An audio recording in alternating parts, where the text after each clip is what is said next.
do you know Clay and Eleanor Womack? And I said, well, yeah. I mean, I don't know them, but I've heard of Dr. Womack. I mean, she's like, celebrity doctor here in Austin. And so, well, you need to meet Clay. So anyway, he calls Clay right there while we're sitting there and puts Clay on the phone with me.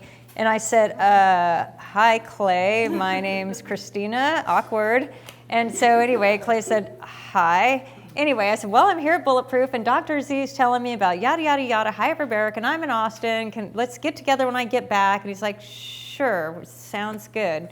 So anyway, we actually met for coffee and chatted, and I, fell in love with her husband. He's such just a good guy. And anyway, we talked more, and I invited Clay and Eleanor to the last conference, and they heard my story, and apparently he and Clay and Eleanor talked, and then Clay came back to me and he said, Christina, Eleanor and I would really like to talk to you about this thing called ketamine.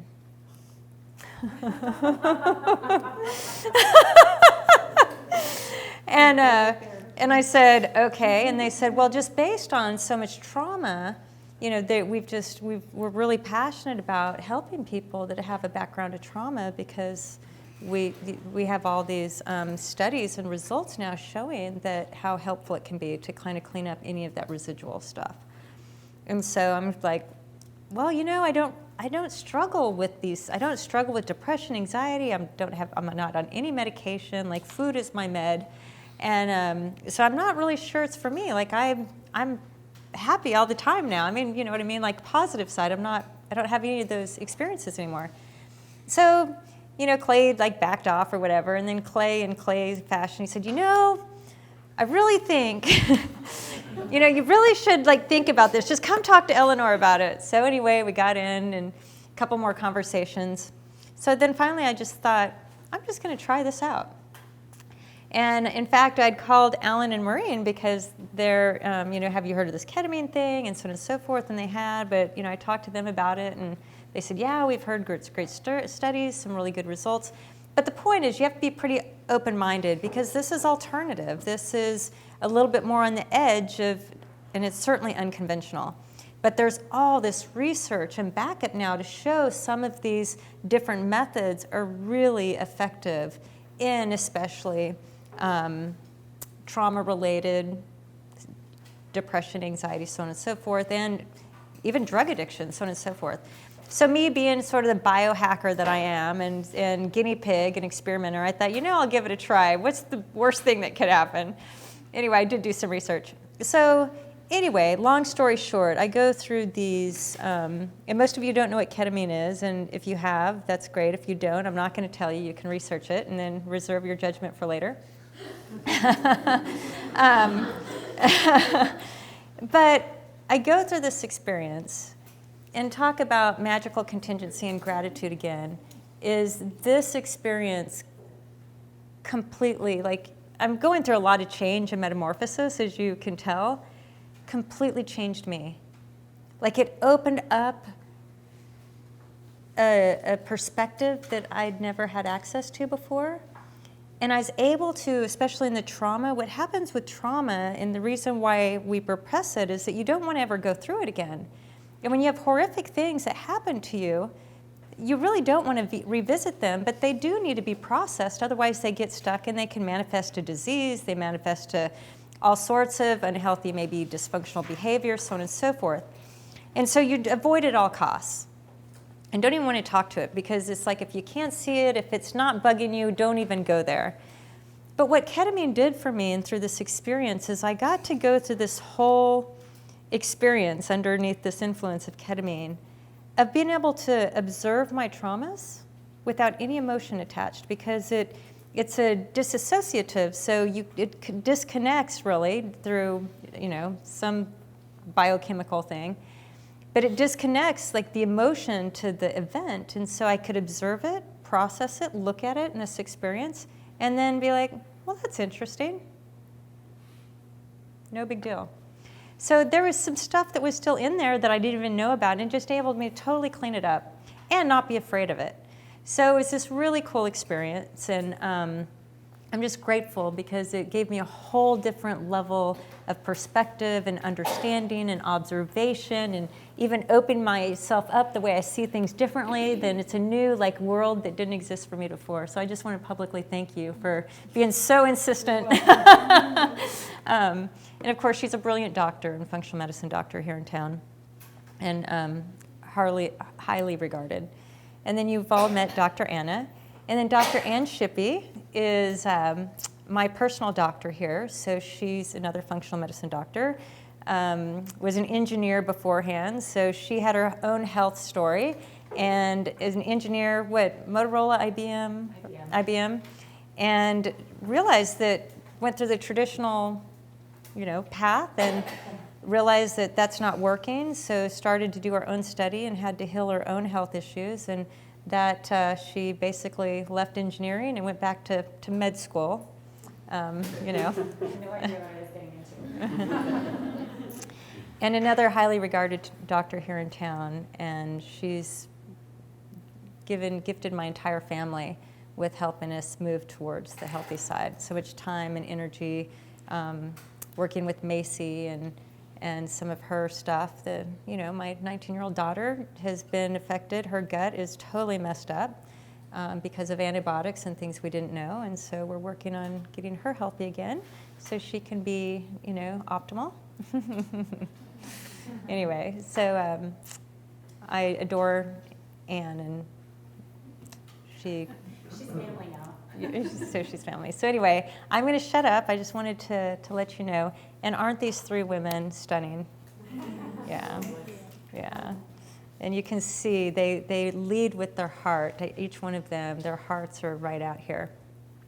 So this is for you. So if you have any questions to ask anyone individual, or I got a real simple one. Yes. Using the term functional Yes. medicine or functional doctor, what is it?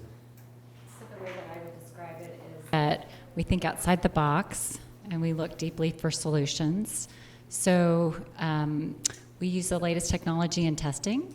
It might be looking at nutritional status. It might be looking at how different biochemical pathways are working. We look for low-grade infections. We look for toxicity. We do genetic testing. So we really study what is going on in the individual more deeply. And then we look for the most holistic, careful ways of solving it. And often we can do a lot with food and nutrients. But then we have the background where we can prescribe medications, and we can do more traditional testing as well. So we're really bringing the best of both areas together. Does that make sense? It does, and it's part of Obamacare and No. Unfortunately, so when I started practicing functional medicine about 11 years ago, I'd just gone through my second health crisis and developed a couple of autoimmune disorders.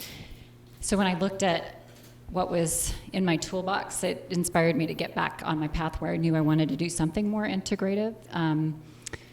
So I had to heal my own autoimmune disorders, and at that point in time, functional medicine was in its infancy. It had been around for about 10 or 15 years, but it was like the first training course that I went to was about 40 people in a little hotel conference room, and we all got to know each other really well. Now there's 300 or 400 people. They were teaching it once a year. Now it's being taught 5 times. There's that basic introductory course being taught 5 times around the world. They're doing China and Europe. And then I think it's been 2 years ago now, they opened up or a year and a half ago, they opened up a department at the Cleveland Clinic. So it's becoming more widespread and known, especially we recommend nutritional supplements. And I, one that tried it in the medical model and our insurance model, but no good comes from insurance companies.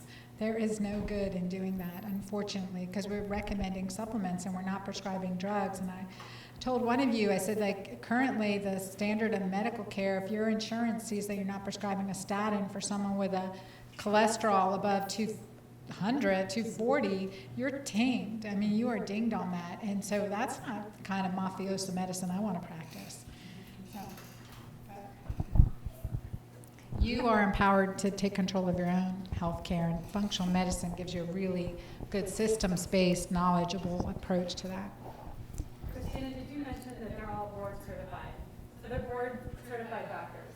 They went through the traditional allopathic, right? And then they did additional study and work to understand how all the body systems work together and all of this functional. So go ahead, Eleanor. I had to go back to school.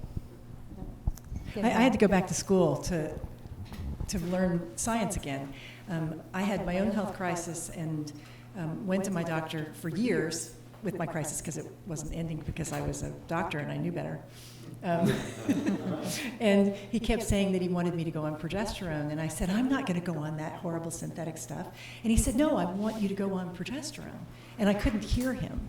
And he finally laid out the picture in front of me of synthetic progesterone and real progesterone, and that was when my life changed. I said, I not only need to go on this stuff, but I also need to go back to school because I don't understand chemistry well enough to have understood that these were two different molecules. And what I've been learning from pharmaceutical reps, and I haven't been studying, I haven't been thinking. So. I think what's interesting for me is I had a background in physiology before medical school, so it was very, I love the concept. I trained in OBGYN and age management and functional medicine and those aspects. But initially, the crisis was with my daughter, who was very ADD at 6 years old. She's now 20.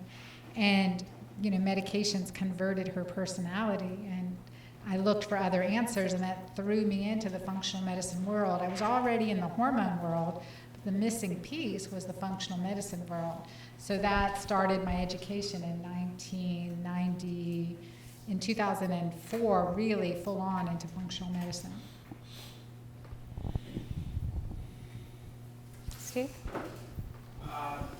So, what would you recommend to rebuild your digestion, rebuild your gut, rebuild after serious, use of antibiotics and if and when that happens? Well, first the question: when a traditional doctor would prescribe antibiotics, I'm curious what you guys would do, virus, whatever it might be, and then what's your recommendation to your clients to rebuild their gut? To rebuild the gut, you want to begin by removing things. So there are things that are destroying your gut even as you're asking the question. So there are foods that I would want to take out of the diet. And then the number one food I'd want to put back in at the very beginning when you're a mess is bone broth, because of the minerals that are in it, because of the proteins that are in it that actually close up the holes that are in the gut. And then going forward from that, eating cooked food.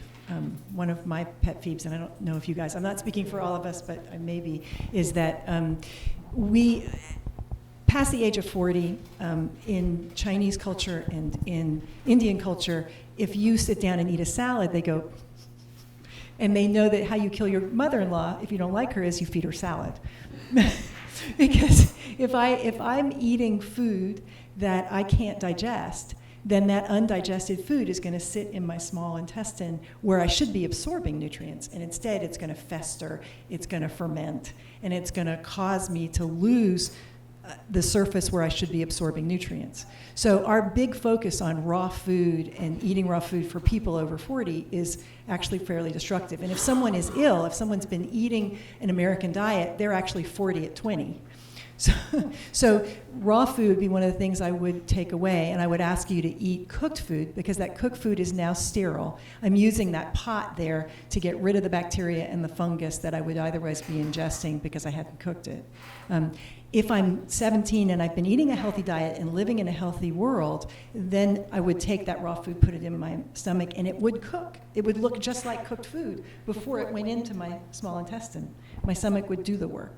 So eating cooked food, eating broths, eating food that I can actually digest and that my microbiome can use to make the nutrients that I'm missing. And then how would you heal? Did you just take away my sushi? Yeah, I did. It depends on where you are. Like, as many liver flips as I you would not look at sushi the same way.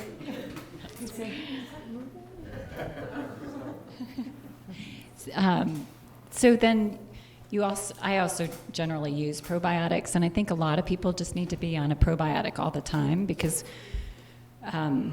we have enough environmental exposure. So, like, one of the things is the chemical glyphosate actually starts to disrupt the microbiome, and pretty much all of us are. I started checking these levels about a year ago, and pretty much everybody, even if they haven't been eating foods that they think have pesticides in them, have glyphosate in their bodies. So, You've been off of glyphosate for 10 years. and my levels were still high. So it could be that I ate so much of it in the in my 30s that it still may just be high in my body. But I'm more suspicious that it's just coming through the water and the general food supply. So that will disrupt your microbiome. So most of us, along with, I love salads, so I will still eat some. Sushi. And occasionally sushi. Yeah, and I actually often, if I do occasionally eat sushi, which there's multiple reasons to avoid it, the heavy metals are another big reason to. It's very hard to find clean, healthy fish. I'll go ahead and take some antiparasitic herbs when I'm splurging. But then the role of probiotics is just so important. And there's such a big difference in the quality out there of probiotics, so I'm really selective about which ones I have people do. Do you want to take the next step, the repair? Well, I mean, I think with the approach that I would take in my practice is definitely the same. It's, you go on a modified elimination diet, right, remove, and then you're giving the nutrients that you need to help restore the GI tract lining so that when you reintroduce foods that are good for us, right, healthy otherwise, that you have the ability in restoring the probiotic, right? So we want the healthy gut bacteria also to just, like you said, I think that's something that we need to take pretty regularly nowadays is those healthy dose probiotic, and they're not all the same. We choose in functional medicine to use the highest quality nutrients and supplements that we know are tested and have science behind them versus what you get off the shelf at Costco, and there's a huge difference. Omegas and everything else that we talk about, there's a huge difference. It's like wine, do you want, go ahead, have a glass of wine. There's all kinds of wines you can get, right? And it's all called wine, same with omega-3s, right? So it's important to understand that there's differences. So probiotic, omega-3s, I've used that to restore glutamine, GI nutrients. So we use a protein shake that has a lot of nutrients to help heal the gut, and that's part of the healing process. And but I think the biggest thing is to stay away from the insiders, and I've got a couple mnemonics because that's how I made it through medical school. No white, no wheat, no sweet, very little red meat. So that's a big kind of rule of thumb. And if you can pick it, peel it, fish and hunt it, milk it, grow it, then for the most part you can eat it, right? So those two kind of rules of thumb, and stay on that keto alkaline plate. Leave me my dark chocolate food group, and I'm good. So I think those are kind of the approach. If you can pick it, peel it, fish it, hunt it, milk it, grow it, then for the most part you can eat it. Of course, they're like free range, grass fed, You just get the image of like the hunter and gathering society. So peel it, fish it, hunt it, milk it, grow it, then you can eat it. I've got hundreds of those. You guys want to add anything else on about Restore? Or what you can do instead of an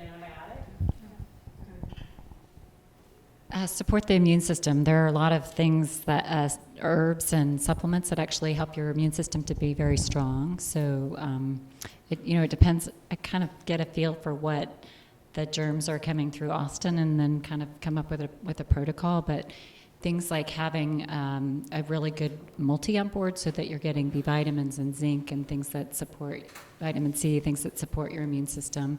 And then if your gut is super healthy, then that's 70% of your immune system, so you're probably going to be able to fight things off better. So prevention is actually one of the really big ways. Now, that being said, there are times where I will prescribe an antibiotic that we need to take one, and then I'll use very high doses of very good probiotics for a much longer period of time than the person is on the antibiotic, so at least a month. It depends on the reason for the antibiotic. Like acne, don't want to use any antibiotics for acne, typically we'll do, higher dose vitamin A, take you off of dairy, that. If it's ear infections, upper respiratory infections, pulmonary infections, definitely no dairy. That increases mucus. Anything that's increasing mucus and cold foods, right, from the Chinese medicine, is going to create congestion. So we take you off that, decongest you. Use N-acetylcysteine, which is a natural decongestant, produces glutathione, helps as a mucolytic break down the mucus. So that's part of it. If it's urinary infections, high dose vitamin C, 4,000 units a day. I mean, I have patients getting on having recurrent UTIs, then put on prophylactic antibiotics, especially in pregnancy. That irritates me, makes me angry. And so 4,000 units of vitamin C and a probiotic, that's it. Never have another urinary infection. Would you agree? I would agree. I also think that probiotics are important to rotate. Do you guys? Okay. Because probiotics, we have 100 trillion bacteria in our gut. We have a ton of them. And we're taking... Yeah. And we're taking... Yeah. and we're taking a little tiny pill with 50 billion or 200 billion. So it's kind of like sending 3 missionaries to China and they're going to change the whole thing. So that's why I talk about the cooked food, because that's kind of like changing what the Chinese eat, which is going to change their lifestyle. So you want to find Billy Graham. You want to find that probiotic that really is a good missionary that can really speak. And so what I did when I was looking for my probiotic was I dated a different one every month until I found the one that really changed my life. and I've kind of, I was pooping better. and I had more energy.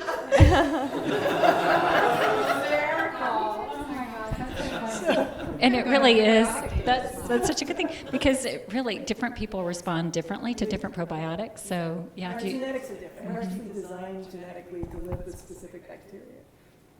There's a great book called Your Mind on Parasites, or Your Brain on Parasites, that talks about the connection between bacteria and our gut, and how depression, even people with hallucinatory psychiatric disease, it may be related to what they're eating and to what bacteria are growing in their guts.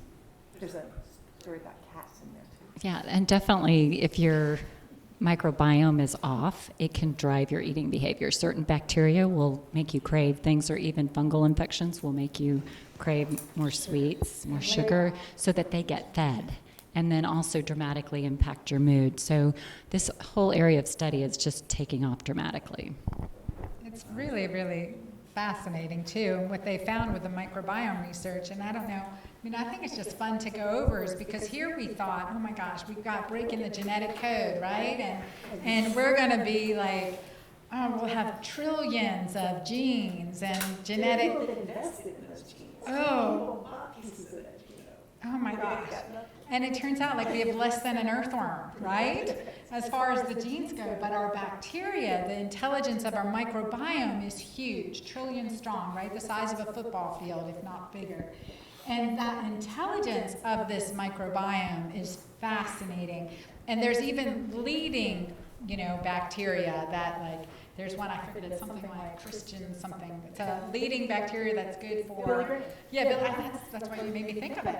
To help with like, a dominant, like the chief, or what do you call it? The person who leads the army, the chief of the commander. You have commander bacteria. I'm like, who knew? I want a commander bacteria. So, and then the other thing you think about generational ties or generational effects, and there's more than the genes, there's the microbiome. And I tell the teenagers and the young girls that I've worked with, I said, when you kiss, you're swapping microbiome. Do you want his microbiome? We get a little bit more graphic, but the point is made. Just have to think about those things. Are you swapping microbiome? We have a hashtag SLCC.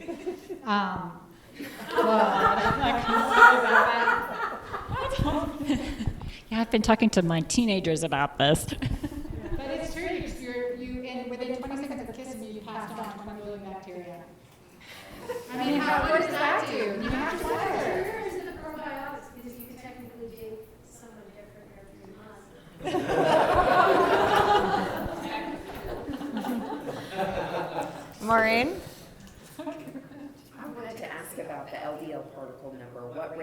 it, and how do you reduce it? So LDL in itself is old information, right? So what we want to do is we want to look at the distribution of the LDL particle sizes. So for everybody that's not following their cholesterol, we're talking about the bad type of cholesterol. So it turns out that if the LDL is big and fluffy, that it's less likely to get into the lining of the blood vessels and start to form the plaques. So the best way that I've found to get people to shift the size of the particles, not only in their bad cholesterol, but also in the good, is to do a very strict paleo diet. So that would be to take out grains and dairy. Dairy's a big one. And to eat lots of vegetables, some healthier lean meats, a little bit of fruit and nuts and seeds, and it's dramatic. Within a month, people come back. You know, we check before and we check after. It's amazing. In addition, that diet will often dramatically reduce the markers for inflammation. So now we used to just be able to check something called a high sensitivity CRP, and now we can check a couple of other good markers that are even better than that, an MPO and an PLA2. And so it's really fun to see that whole distribution, not just the bad cholesterol, the good cholesterol, and the inflammation all resolve. The only other thing, there's one more thing, and that is the high intensity exercise that you've been talking about, which actually raises HDL. So parallel in the body to LDL are HDL particles, and the HDL particles are kind of like, they follow behind the LDL and pick up the small particles that fall off. So if we're trying to produce lots of big fluffy and get rid of the small particles, we want these HDL particles to come behind and pick up the small particles. And you can increase and improve the function of your HDL by doing very short bursts of exercise. And one of my little gifts, I went to a conference, spent $3,000 and learned nothing except one thing. So my one thing I learned at that conference was to exercise in 1 minute bursts. So to pick a day, let's say I do Monday, Wednesday, Friday, and on Monday morning I exercise to complete exhaustion for 1 minute. I wait 10 minutes, do some sit-ups in between, and I do another minute. And I'm going to work up to doing a third minute on Mondays, but right now I'm just doing 2 minutes on Monday. And then I take a rest. I don't do anything on Tuesday, or I might take a walk, or I might do a swim class, or I might do a body bulk class on a Tuesday. On Wednesday, I'll do that again, along with some other exercise, and then do that again on Friday. I've lost 4 pounds in 3 weeks of doing that. And it's actually changed my metabolism, and I think it's probably, if I were to recheck my labs right now, I think it's changed my HDL. I feel more energetic, my energy throughout the day is better, just 6 minutes a week. It's amazing. And that's so much more gentle on your hormones too. So doing the longer intensity aerobics is less effective for the health benefits that we're looking for, and it may be more harmful for your long-term hormonal health. Does the increase in coconut oil or the good fat, does that impact your LDL particle number? I think that really varies on the individual from what I've seen in my practice. Some people, that's a good thing to actually add some of those, but then I've had a couple people that it shifted things to a negative way. But definitely putting in a really high quality fish oil that's more targeted towards cholesterol can be super helpful as well if we don't get all the way where we want to go with the dietary and exercise changes. One thing reverse exercise is helpful with too is growth hormone, right? So we know that improves our growth hormone, which naturally declines as we age. So that's aging backwards. Chris? So going back to the cooked foods, it's fascinating to hear you talk about that, because I wanted to talk that when you cook vegetables or it breaks down the food and you lose your vitamins. I preached that myself for a long time, and I think it really goes back to the microbiome. When I eat food that's raw and I don't digest it, so if my 17-year-old son, who's living fairly healthily, eats that food, he digests it. He cooks it in his stomach. So it's cooked, and it's sterile, and it's great. If I eat it, with all the stress in my life and all the problems I've had, I'm still not back to producing enough stomach acid to cook that food. So it's going to rot. And it's going to rot for 25 feet. So by the time it gets to the place where my microbiome lives, it's actually a new gang. It's a distorted, bad set of bacteria that are then going to go to battle with my microbiome and perhaps destabilize my microbiome and perhaps start, when I think about what yeast does in my gut, yeast slows down the movement of the poop, gives me constipation, makes me anxious, makes me depressed, makes me moody, makes me late on mood, interferes with my sleep, and it might even be because I had a salad. So You can take some digestive enzymes, though, if you want to eat those things. Yes. right. There's a salad at Perry's restaurant that I adore. It's got pears in it, and I have to have it every 2 months or so. And I take HCl with me and some digestive enzymes, and I eat my salad happily. So, yeah. Yeah, I think what's interesting is like I would want to know, because I'm not giving up my raw salad, so I got to find the research to support my vices. And what is my, digestive stool analysis saying? Is it looking pretty darn awesome? My enzymes are good, and that's good. I'm not having any issues. But if I'm sick, I'm going to do everything possible to triage that.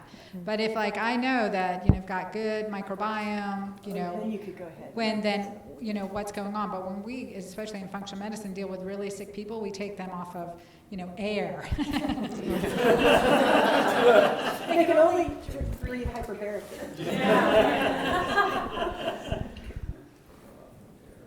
Paul? I have a simple question. There's probably a bunch of people in here that wear contacts, and you, in passing, mentioned something, Dr. Anna, about contacts, wearing them inside, and of course we all hear about the dry eye and how the oxygen is permeating to our eyeball and all that. But what was your thoughts on that? I didn't get where you were going with Well, that. it actually has blown my mind as I got into further levels of biohacking and biohacking blue light and what that does to our hormones. Because I was, checking, why am I acidic? And, I'm eating what I'm doing, what's going on, and I'm working at my computer screen really late, working on this program and thinking, okay, well, so I get on the phone, it's great to have people that are just so smart, seriously. And I get on the phone and I'm talking to one of my colleagues, Jack Cruz, who's a neurosurgeon out of New Orleans, and he's a tremendous, has tremendous insight and knowledge in the physics and quantum physics of our physiology. And so, I've been trying to hack the blue light issue and not, give up wearing contacts, right? Or have to give up working late at night. But of course, there's no doubt about it. The science is pretty solid that blue light from our computer screens, from our digital, is definitely going to affect our pineal gland, totally disrupting our sleep cycle. There's no doubt about that, no question. There's no way to hack around it. So you'll see gamers, who are wearing gunners or, blue light blocking glasses, etc. And this whole light energy for hormone synthesis is huge, y'all. We're just scratching the surface where our knowledge base is on it. But, it's definitely a disruptor. But when we're in fluorescent lights, we're exposed to the blue light. So our kids in school, living indoors and not getting outdoors enough, that's a critical detriment to our health and creates inflammation. When we wear, and so our solar panels, which are our eyes, our retina, the rods and cones, and the way it's so intelligently designed is a catalyst, right? We get more than vitamin D from the sun. So when we're in nature, getting the early morning sun and late evening sun and the natural spectrum of sunlight, that's hugely beneficial in signaling our physiology. So it decreases our cortisol, resets our circadian rhythm. But when we wear contacts, apparently, we're blocking the healthful UVB light. So that's not blue light, that's the UVB light. And so contacts do that. So people who have had contacts are getting more glaucoma. And then people who have had glaucoma and cataract surgery are also now blocking UVB light. So what is that doing to brain health? And the neurosurgeon says there's a significant correlation. And so, I'll wear my contacts just very rarely. Mostly it's glasses, and working on my kids doing that too. But also, again, get more than vitamin D from the sun, so getting outside. There's a whole syndrome that's becoming aware. You can read it, Google it, celibacy syndrome. So from these gamers, I think it's Japan, right? They did a study, and there's a 50% decrease in sexual activity, and fertility also is decreased in gamers. And they're on their computer, the electronics, the blue light from the screen. I mean, iPhone put an adaptation on the 6, but it's not nearly good enough. You need the blue light blocker screens that you can put on that too. I have that for my kids' phones. But I mean, so there's this hacking level to fine tune that we really need to look into, and not wear our contacts if we don't have to, And I think that we did a podcast on it on my Couch Talk with Jack Cruz. I've had to listen to it 3 times. That's pretty smart. Because I'm almost legally blind without my contacts in. I'm just, I get it. I feel your pain. And I don't have exactly, but I know that our contacts are blocking that UVB light, and our eyes are definitely, designed through the physiology for hormone synthesis. And they implant the lens, that also is 100% blocking. Well, I don't know about the percentage. But But it's decreasing, and apparently that's causing more problems. So we need to get a treatment is to get outside and get sun exposure. And if your eyes are sensitive to the sun, you got to condition yourself, because like the lifeguards that are wearing the sunglasses all the time, and then they have tear gums over their eyes, the covering of veins and thickening tissue over the eye, that growth. It's called tear gums, PTERGIUM. It's from blocking all the UVB light. So I think that's something to really be aware of. It's like why I don't recommend sunscreen unless you absolutely have to have it, and rather have you cover than use sunscreen, because again, get so much benefit. Our body is designed, we are solar panels. We are designed to have that light energy. And I don't know it very well. I know little bits and pieces. I think that's really something that we need to be aware of. How has that affected fertility? How has that affected autism rates? That part hasn't been touched. How does it affect our microbiome? Jack Cruz says it affects our microbiome. So thank you. it's a big question. Glasses, And then, it seems like it would be, because it's not affecting the retina. There's nothing being placed over it. It would be, if I wasn't afraid of surgery. So I think you just have to see one person who's had a complication. Is wearing without getting exposure into your eyes without glasses, decreasing your sunglass use, except during the early morning and late evening. You don't need to wear sunglasses, don't. But during the day when the sun's the brightest, protect your eyes. But get your eyes reconditioned to sun. We were designed for that. Any comments? I was just going to say, you just have to see one person ever that's had complications from the LASIK, and it doesn't feel like it's worth the risk. But it just depends on, for you, where that risk ratio is. Question. This is someone close to me. They recently had a diagnosis of hypothyroidism, prescription of Nature Freud, basically forever. Any input on that? Find a functional medicine doc fast, because sometimes if you catch it early, especially if you catch it early, you may be able to get things reversed. Because you want to ask why are you hypothyroid? Was the question asked? It's like, why is your cholesterol high? Was the question asked? Address the cause of that. Eleanor, will you talk about the conversation you had with Christina and I about sugar and the blockage in the brain, kind of like in the heart for the cholesterol, the plaque, sugar plaque? I think that's one of my husband's. This is one of my husband's theories that he puts out, because he doesn't have a lot of medical knowledge. But No, never mind.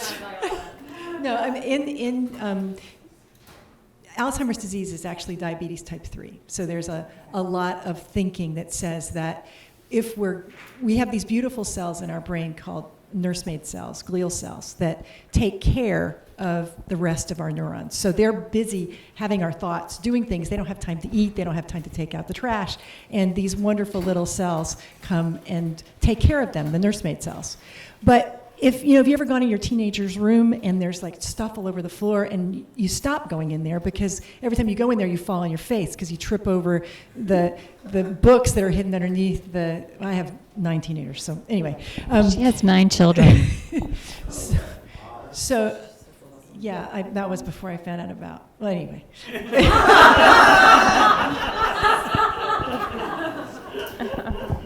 So the nursemaid cells want to help the neurons, but they can't get there because there's either sugar or there's fat deposited in the brain, because a lot of people have fat storage issues in their genetics, and so they'll lay down fat anywhere because their ancestors were starving and never saw fat.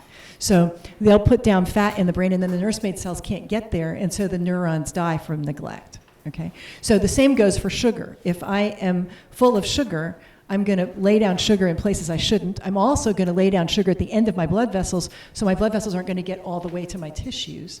So I'm going to have neuropathy problems. I'm going to have problems with getting blood flow, getting oxygen to my brain. And there are many ways that alternative medicine can actually start to approach to fix that.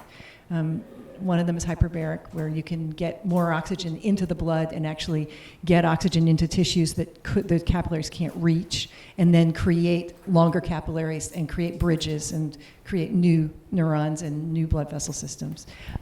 You can also chelate someone to help prevent the components of heavy metals combining with sugar that actually cause a lot of the destruction of blood vessels and destruction in tissues.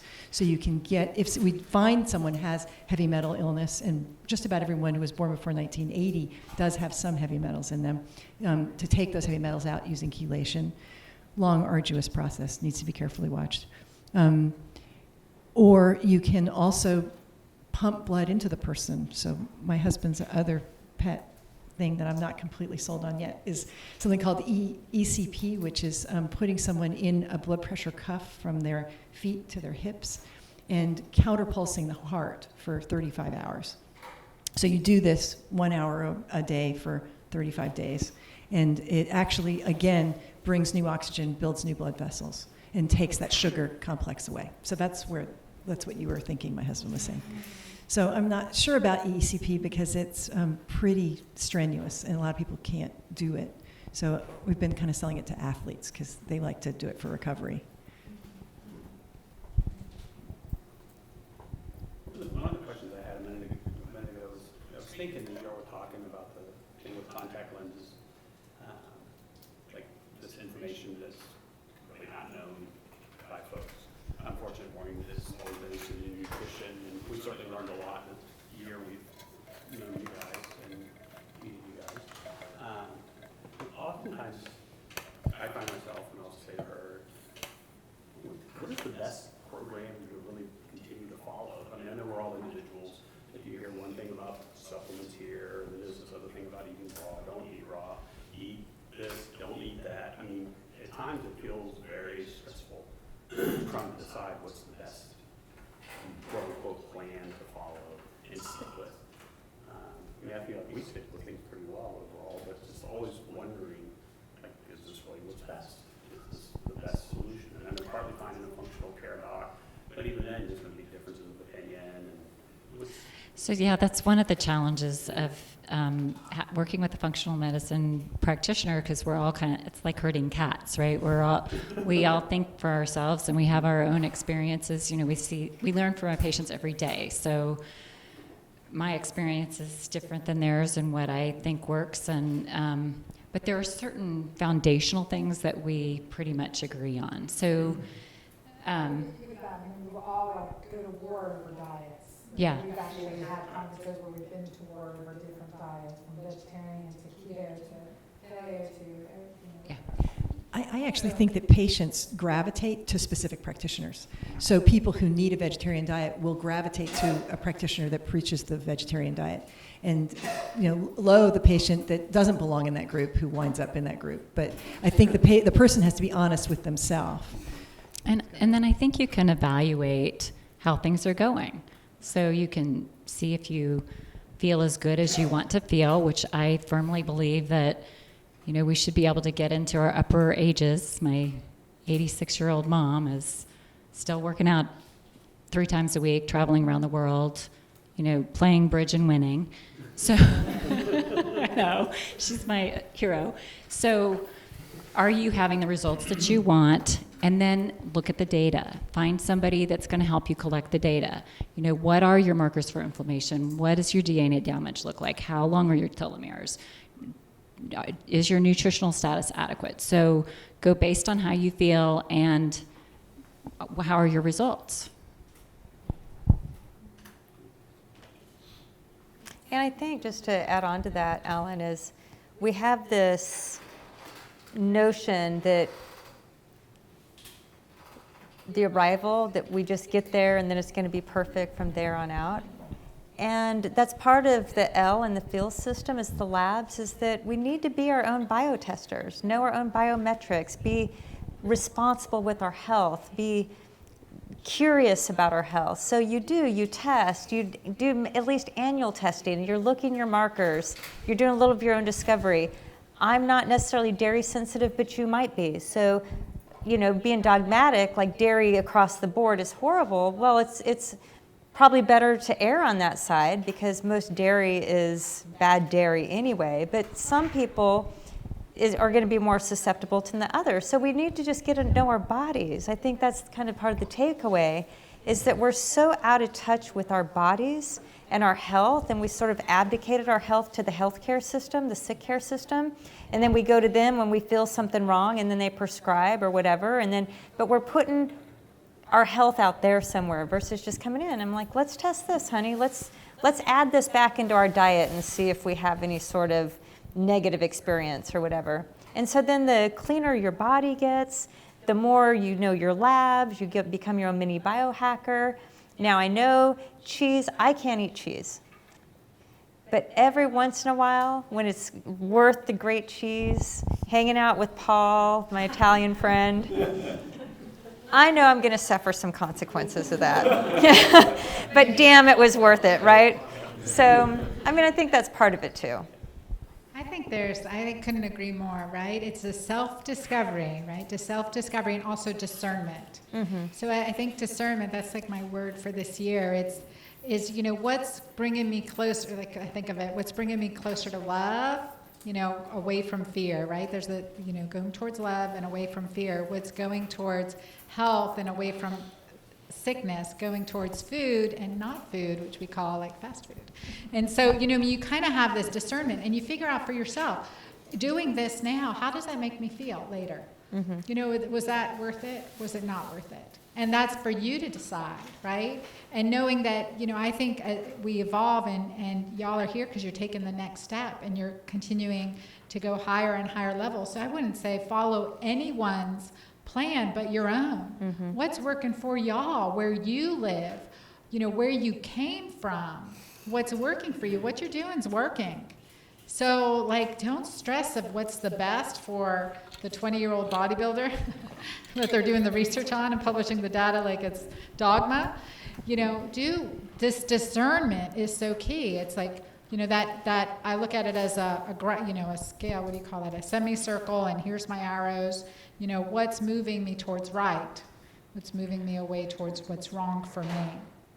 And I think that's the beautiful part of this, and being able to say, okay, well, here's I'm testing, and that's why I love that, because it just gives you that little checks and balances. Yeah, I thought I was awesome. I am, and I'm gonna go for that, whatever. And you judge, I'm totally with Christina. I can't do dairy. It took me years of denial and to really let go of it, but it's such a huge thing. But the same thing, when I'm traveling, it's not really dairy, it's like French dairy. So it's okay, it's totally different, and so it's like you're continuing to discover, discern, test, you're experimenting on yourself in good ways, it's a good process. Lori? Hi, so hopefully everyone in here knows not to eat people and smell them, but I want to hear what you think about sweeteners. I know people used to think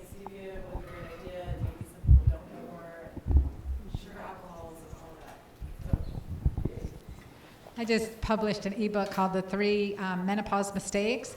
And I was so funny because I published it, and this woman on Facebook was like, oh, just what I need to hear, eat less and exercise more. And I was, or no, eat less sugar and exercise. And I was like, actually, I don't talk about those two things at all. When you read it, give me an honest feedback. I'm looking forward to hearing it, right? And so, but I was like, oh, I didn't even mention sugar. And so, but I mentioned artificial sweeteners, like that is the cruelest joke to women. I mean, you remember your mom drinking Tab and then she's diabetic a few years later? It creates insulin resistance. So those artificial sweeteners are devastating to you. They create insulin resistance and, neurologic, et cetera. So now we know no aspartame, Splenda, whatever, I don't even know. My daughter says, Mom, can I have a little of the green packet? So that's the stevia. And, again, get used to no sweeteners, right? Or natural sweeteners from the little bit of the fruits that you're eating. That's the ultimate goal. But as far as I know, and I would say avoid agave syrup also because it's like high fructose corn syrup, which I used to think that was okay, but it's not. I mean, we're learning too. Which is stevia and xylitol. I mean, for the most part, I say those are two that are okay. Xylitol is antifungal too, so I look at the benefits for that. But in general, if you don't have to, don't do it. So that's kind of my rule of thumb. We don't want to have to rely on a sweet taste other than our own. And it's interesting because some of our genetics determine that, like, sweet non-tasters need a lot of sweets. And so, I mean, it's interesting, but I would say my opinion is to avoid artificial sweeteners of any kind. But stevia and xylitol seem like that natural, but I'd rather you get it from like a drop of vanilla extract or cinnamon or something like that as opposed to that. Just on the sugar alcohols, I've just seen 3 patients in the last 2 months with massively abnormal liver function tests and strange cholesterol formations, and it's been due to them eating sugar alcohol this is sugar alcohols in bars. So they're buying something, there's actually a paleo bar that has no sugar, but it's full of alcohol sugars. And for some sensitive individuals, these things can be very toxic.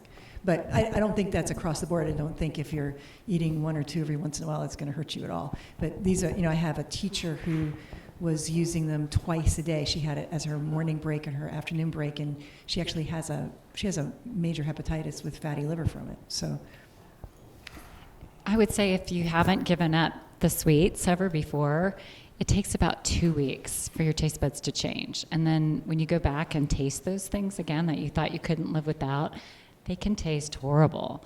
So it's really remarkable how the body can reset itself, and just give it a try. And then for me, I still, I want to be able to splurge on something sweet every once in a while. And so, so at some point, there's a cookbook coming out that's halfway done. But I tend to use fruit where I can, and then little bits of maple syrup or honey. And when you're not eating those things regularly, like we're coming out with the bar in the next few weeks, hopefully, there's no sweetener in it, and it still tastes plenty of sweet, just using some cinnamon and some vanilla. So, Deborah? I was just gonna, you talked about labs quite a bit, and so where do you start with that? Like, how do you know what labs you need, who do you go to, all that? Every kind of lab imaginable at some point or another. I would say your body fluids are not sacred. We will test every one of them. Every one. Use your imagination. So, but who do you go to? So, functional medicine doctor. Okay. where are you located? Here. Oh. Austin is really coming along well with options.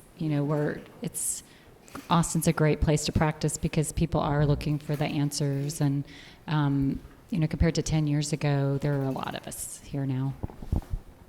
Not on the same time. Robin? Question.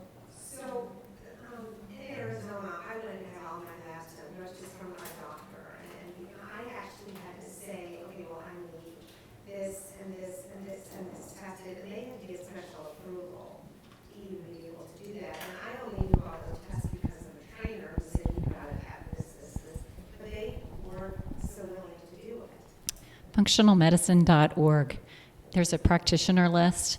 I would look for somebody who's gone through the certification if you can find that, and then call the office and talk to the staff and get a feel for how the practice works and find somebody that you feel like you can really trust. In Phoenix, there's Dr. Wolfston. Yes. So Wolfston, and we've got some of his products here actually. So I think that might be a great place to start. That's a great place to start. And the difference between a homeopathic and you guys, the functional, is what? So homeopathic's very limited. They just use homeopathic remedies usually, whereas with functional medicine, we might use some homeopathics, but we're much more data-driven and looking at the whole system, how it works together. I think it really, I think with all of us, the individual's experience does mean a lot. So word of mouth and referral from the people, whoever you go to, is important. Like, there are some amazing nutritionists that can really help. And then there's some, not. And so I think it really is, get the word of mouth, the functionalmedicine.org, and search to find a physician near you, and that's a good place to start. I mean, the key here is your normal doctor is not going to test, is not going to give you the tests. And I mean, it's just a different practice. They're looking for different things. And to really get to the source, to the cause, to true health, it's not in our normal healthcare system. It's a sick care system. It's designed for sick care, and then there's a true methodology for taking care of the sickness, the disease, and it's to prescribe it or cut it out, basically. So What happens if you're not sick and you just want a baseline? That's Same the thing. perfect time to Yes, go. it's a great time. Do prevention, because I would Yes. bet you, based on what I've seen over the years, the people that even come in and say, I just want to do prevention, I'm here early, we find imbalances, we find nutritional deficiencies. There are genetic things in the family history that we want to get a jump start on. So that you're at the perfect time. It's really great. Yeah, do it idea. before you're sick. Exactly. Take your kids. I just had a quick comment to her question, and some of the folks in the room know what I do for a living. Insurance companies are not going to pay for a lot of what you're hearing about. So back to the question of the physician that prescribed the medication, that's going to be covered under insurance. Whether it's at Indemnity Healthcare, Blue Cross Blue Shield, Cigna, doesn't matter. Some of the things that these wonderful women are talking about fall outside of that realm and will not be covered. And so, again, I think what you ran into with your physician, your typical physician, is that that's not going to be part of your benefit plan if you have benefits through your employer or if you purchase a health plan on the, on the public exchange, for example. The best thing to do if you want to help compensate for this is to, in my opinion, get a high-level health plan where you have an HSA and you can pay for these services, because any qualified medical expense under the IRS code will allow you to pay for these services through your HSA. That's great advice. And you can go in and you can say, I'm having a chest pain, do my Berkeley Heart Labs. Chest pain. So some of these are, Boston Heart is covered under most insurance plans. So that's the one that I usually use, is Boston Heart, for all the cholesterol things that I talked about. And when you to answer Deb's question too about labs, will you explain a typical functional, how you get started with a functional medicine doctor? Because it's not like you need to go test everything to start. Like you need to do $20,000 worth of labs. And a Yeah. doctor. So I think most of us spend over an hour, sometimes 2 hours with new patients, depending on how complicated the patient is. And we really try to prioritize based on what their symptoms are and what their family history is as to what tests are in the highest priority. So it's not like you have to go in and do $20,000 worth of testing. Sometimes I'll have people that really don't have the means to do much testing, and we'll just prioritize the most important things and maybe spend $1,000 on things that their insurance company wouldn't cover. But if they're really sick and have significant things going on, then it can get up there over the period of time to put enough of the puzzle pieces together to figure out what's going on. Did that help? Yeah, I just wanted to make sure. She was asking, where do we start with the labs? And it's like, it can be overwhelming as people come in, and it's overwhelming the cost. And Christina will talk some tomorrow about how to, and I think you're going to share possibly, at least with our collective, some of your personal numbers of what they've spent on healthcare, but that's the intersection of health and wealth. So tomorrow we'll talk about how do you restructure how you're thinking about your savings and your investing in order to be able to fund health care in this type of model. Yeah, and and not to throw normal medicine under the bus, like it serves a purpose. So it's just, if we're going to be responsible for our own health and our own self-care, it's missing many of the pieces in one. And it's just, some of it too is just a fundamental different philosophy. And that's why I want to expose everyone here, like my friends, and I care about you, so I want to maybe bring new awarenesses and introduce you to maybe a different model, a different philosophy of medicine. But for example, my mother was recently diagnosed with cancer. And it's hard when you go through this with your parents. And I'm not even really close to my mother. And it's heartbreaking to hear her voice and her go through this. And she's getting so much different advice. And she goes, fortunately, we found a great integrative medicine doctor for her. Then she's actually following this. And it's been really great for her because she's realizing she's feeling empowered, that she's got some control over her beating this disease, which I think is missing in the regular model because it's dependent on chemo and radiation and these different things. Like, it's out of our control. And so number one, she's feeling empowered, which I think is really awesome to hear in your voice. But her oncologist told her flat out, because she's calling me, it's actually, here's, I don't know, it's sad and beautiful at the same time. The sadness is there's been this disease, and the fact that I had my breakdown, that it's have something in common. So the sad thing is this is the first time I've ever had a relationship with my mother. The beautiful thing is it's allowed me to have a relationship with my mother. Because now she's calling and she's like, well, honey, what do you... She's even seeking my advice a little bit or whatever. So good news, got her in touch with the integrative medicine doctor, going to work with the oncologist, make sure she's got all these things to help balance out the chemo, so on and so forth. But her oncologist flat out told her, your diet doesn't matter. I was one of those. Yeah, and it's not, they just believe. Don't take your yeah. vitamins. They're going to help. They're going to block the chemo. Exactly.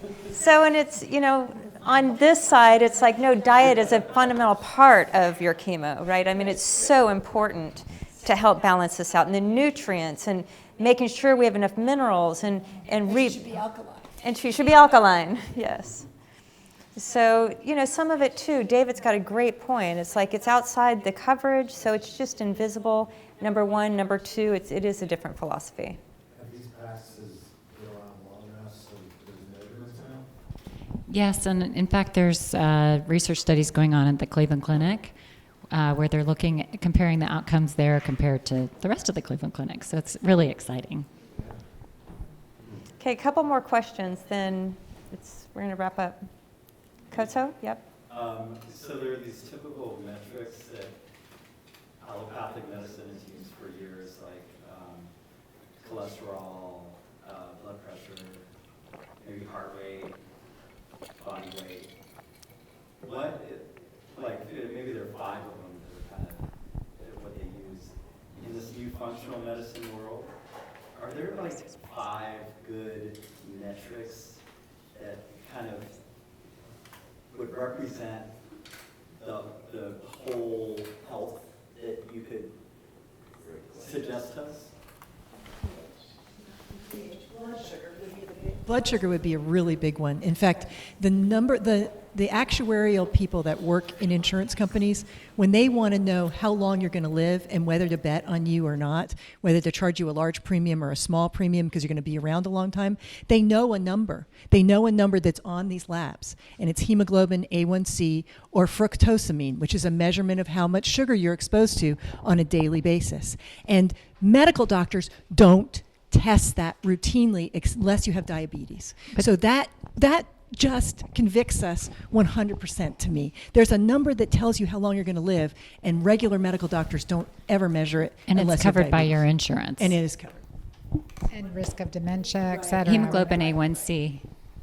Now, I would say, too, we're all allopathic trained. I trained at Emory University, so we're all allopathically trained, too. So we've got that crossover, and we're constantly, like today I was in meeting with one of the chief scientists of Berkeley Heart Lab for our scientific board meeting for a nutraceutical company I sit on.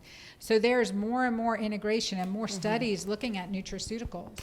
And brilliant people doing this, really brilliant people from all specialties: chiropractic, nutrition, naturopathic, osteopathic, allopathic, name it. And people that care. I think, like, when I say if there was just a few markers that I want to get, a hemoglobin A1C, a DHEAS, that's a measure of your adrenal hormone, a homocysteine, and a HSCRP. Those are the four. If I was to choose four, and only you could buy four, those would be the four. Would that be? Yeah, I would agree. HSCRP, high sensitivity, or cardio-CRP, C-reactive protein. So I would add on to that an 8-hydroxy-2-deoxyguanosine.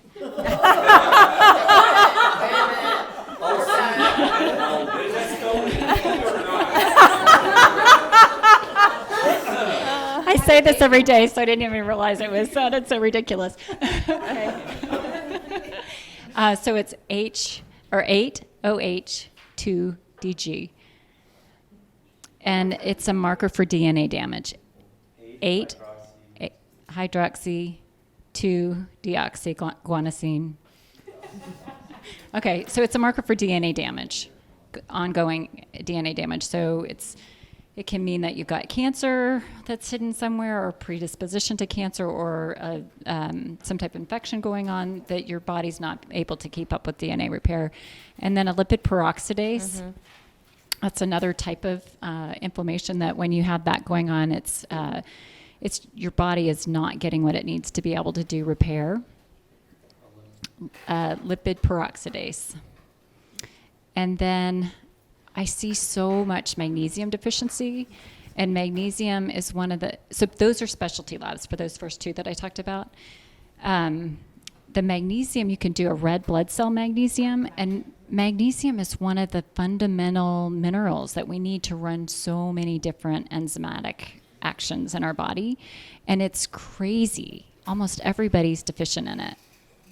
And so key to say red blood cell magnesium. Yes. Order it differently. It gets sent off to the lab differently. Right, so a serum magnesium your body regulates. You have to have it in your bloodstream. But what can actually be inside the red blood cell can be very different. And then the last thing that I'll mention, and I think men and women should do this test at least once, is to look at how they're metabolizing their estrogens. So the lab that I use is Genova Diagnostics, and it's a urine test to see how you're breaking down estrogens. So what I've noticed is that, and there's research to support this, is that when you're not metabolizing your estrogens safely, that women are at increased risk for breast cancer and men are at increased risk for prostate cancer. And the thing that's so beautiful about this test is that often we can get you metabolizing your estrogens with just doing nutritional changes and adding supplements. So it's one of those things that ideally every person would be doing on a regular basis, and there's such a genetic component with it. To me, it makes a lot more sense to be doing this than doing a BRAC test and that kind of thing. And a vitamin D. Yeah, because the vitamin D is actually going to turn on all the genes that fix all those other things. So. And what's so fascinating is, like, for healthy levels of oxytocin, you need vitamin D. for brain protection of progesterone, like in traumatic brain injury, you need vitamin D. So vitamin D is a cofactor in so much. So how do we get it? And supplement. And heart health, I mean, there's just so many things that the vitamin D, so if you want a healthy heart, you have to have a good vitamin D level. And almost everybody's deficient in vitamin D and magnesium. Almost all of my patients have to take at 5,000 units of vitamin D. Is that about what you're seeing? I'm actually seeing 10,000. 5 to 10. Because I'm aiming for 80. But if you're taking vitamin D, you always take it with vitamin K. Yes. Vitamin D says deposit calcium, vitamin K says where. When we're looking at mammograms and we're seeing all these calcium deposits, oh, they look benign. Calcium deposits, well, that's like high risk for heart attack. We're seeing this on mammograms. I didn't know to make that red flag, and when I started knowing, boy, did that open my eyes. So if you've had a mammogram, were there any calcifications, even though they're benign calcifications? That tells you inflammation, calcium deposits, hardening of the arteries. All right, 2 more questions. Anybody else? So deficiencies, usually everybody, just so that, I mean, vitamin D, almost everybody's deficient in. Magnesium, almost everyone probably needs some sort of probiotic these days, right? Omegas, what about omega-3s? We talk very quickly, like just very quickly, yeah, with the difference between the omegas and how we're mostly out of balance with the 6 compared to the 3. Okay. Okay, so that's another thing we can test. We can see what your omega fatty acid distribution is. And so it's all about balance. So everybody's thinking, oh, I'm just going to take a bunch of fish oil, and that's not so good either if it's too much for you. Mm-hmm. So what the omega-3s do is they decrease inflammation, and they help the cell membranes to be nice and fluid. So we want our cell membranes to be able to move because we have little receptors sticking out of them. If they're kind of stuck, then the cells don't communicate very well and receive the hormones very well. And then the omega-6s give a lot of membrane stability. So it's all about that balance, and it's something we can check. In a nutshell.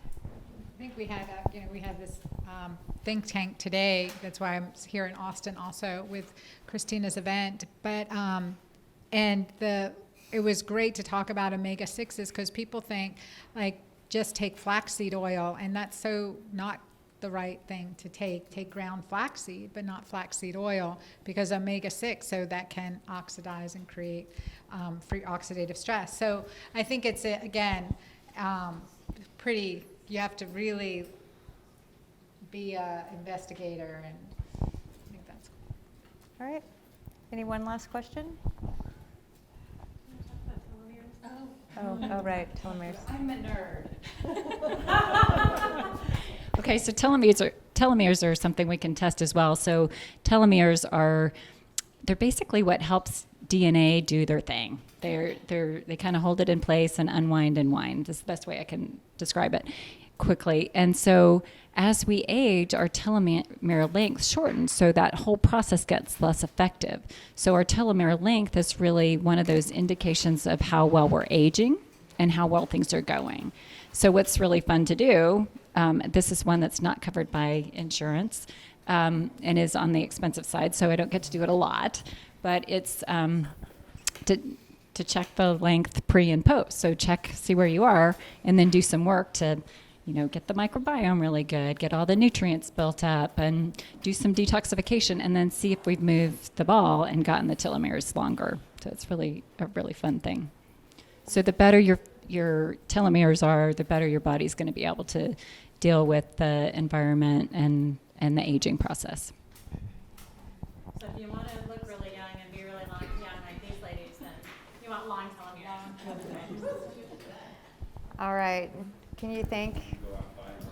Yeah. Let's thank our doctors.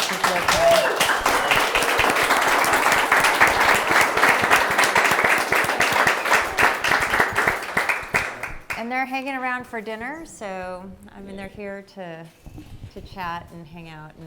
But you guys keep your seats because we're gonna celebrate the toast here in a second. So ladies, come on down and get everything set up here. Ladies, Whitney, can you grab some stools here?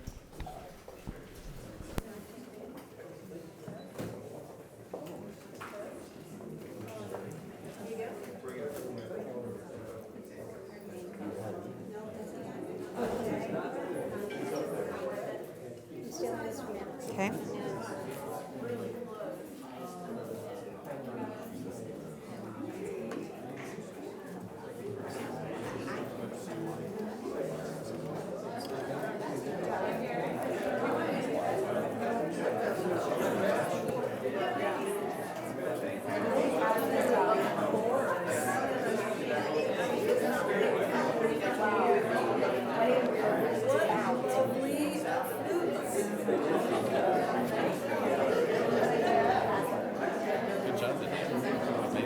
brilliant, thank you. Oh. I guess you can set that one upside down.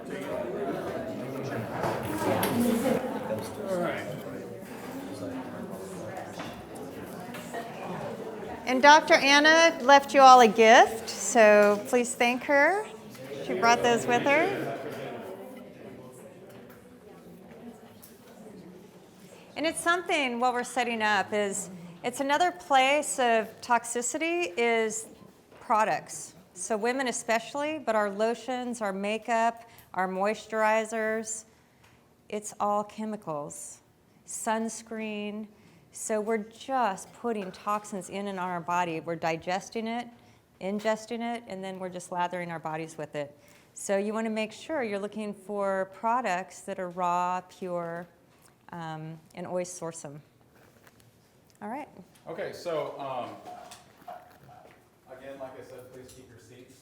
Christina is going to kill me, but I am the romantic one in this relationship. I know y'all are surprised. And get over here. And so today is our 10-year anniversary. 10 years ago, we were in Estes Park getting married. Jim Clark was there. Yes, he was. Macy, come on up here, please. Jim and Judy, come over here, please. Where's Chrissy? There we go. So they were here. They were there as well. And if you guys don't know Jim Clark, Jim and I have been good friends since high school, and he's now our very trusted CPA for all of our companies. And so, no, this is a. No. Oh, sorry. And so, anyway, get to know him as well. So, 10 years ago, we were in Estes Park, and I got to tell you, at the time, I had no idea what I was really getting into. And it has, I really have a hard time believing a lot, or remembering a lot of the rest of my life, because the past 10 years have been the absolute most incredible 10 years of my life. And I wish Cale were here. He's actually in Nicaragua or Costa Rica. Nicaragua. Okay, somewhere. Shout out to Cale. And so anyway, I wanted to spend some time here at the end of today as we celebrate our anniversary and just have a conversation. So I found your original wedding ring. So here you go. Thank you. And then you had a request for Oh. a traveling wedding ring because she lost the other two I bought her. There it is. And then when we got married, Christina and I wrote our own vows. And I've been looking for this photo. I just can't find it. I think it's on Facebook somewhere. But I remember Macy carrying a purse. Oh my gosh. Sorry. That was, on Facebook, they have those like 4 years ago today. That was today, and Was it that- showed up, and I looked. Oh, there you go. I was like 10. I was carrying that little Was thing. it too tight? They sized it just for the, okay, great. So I just wanted a little band, it's a little band, and then there's the big band, and then the which big one. she doesn't really wear. But there was, well, it's so big, I mean, she walks like this. Then people are like, this woman needs a chiropractor or something. But there was this little purse that Macy carried, and I have carried this little purse in my own chest ever since that day. And inside this little purse are the vows that Christina wrote to me 10 years ago today. And so, would you like to read them, or would you like for me to?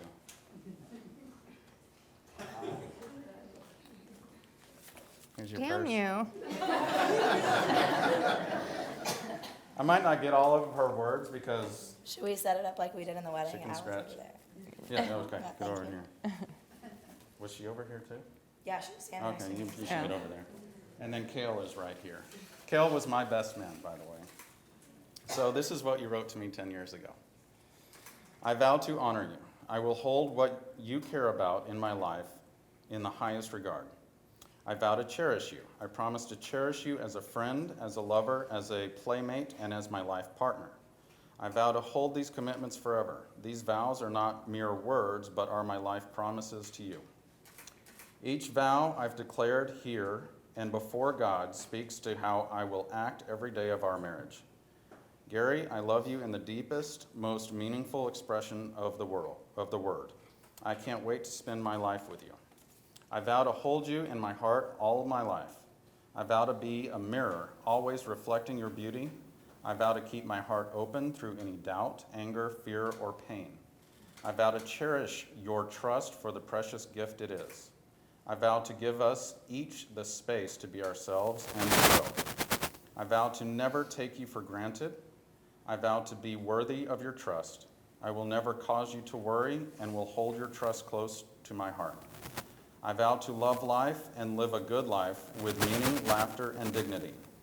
I vow to be lovable, honorable, and cherishable. I vow to love you. I will love you for everything you are and everything you are not. I did not save my vows because they're not anywhere near as beautiful as what she wrote. But what I can share with, would you put those back in there? What I will share with you is this, is that I had vows not just for her, but I had vows for Macy and I had vows for Kale. Because I was not just marrying Christina. I was marrying into this family that she had already created. And I love you, Macy. And I love you, babe. Happy anniversary. So. 20 million bacteria there. It's all good bacteria. So I would like to raise a toast to two of them. First and foremost to my family. To my wife, my daughter, and my son. Except now he's like this. Oh, yeah. He's up here. He's drinking for you. Yes. And I love you more now than I ever have. And I cherish you and I appreciate you. And may the next 10 be even better. It will be. Here's to Cheers.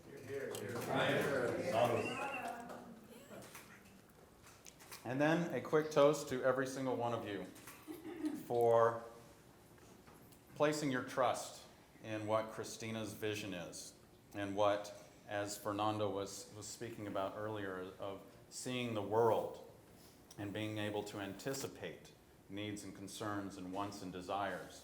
And I love you for honoring her and trusting her and being here with us today. So here is a toast to every single one of you. Cheers. Cheers. I have one more. This is a toast to my parents as well. My father actually died in 1997, and I have no relationship with my mother, which is fantastic because what that has done for me is it has given me the opportunity to have space to love and cherish Jim and Judy as my own parents. And I love you guys more than you will ever know. And I love spending time with them. And in fact, they're like, what is he doing here again? And I know. I love you guys. Cheers. Cheers. That's all I have. Well, and I have something. So where's What? the surprise? It's out in the car. Where's the I mean, dog? truck. Where's the dog? We didn't bring the dog. Oh. I really want to. All right, so if we can, let's make our way to the front yard. Because I have my gift for Gary. I pretended like I forgot our anniversary. Oh my gosh, I believed it and I knew you were getting him a gift. And you're like a horrible liar. I did it. High five. Yeah. I'm the worst liar. So anyway, I have a gift for Gary, and it's out in the front. So if you all would come out.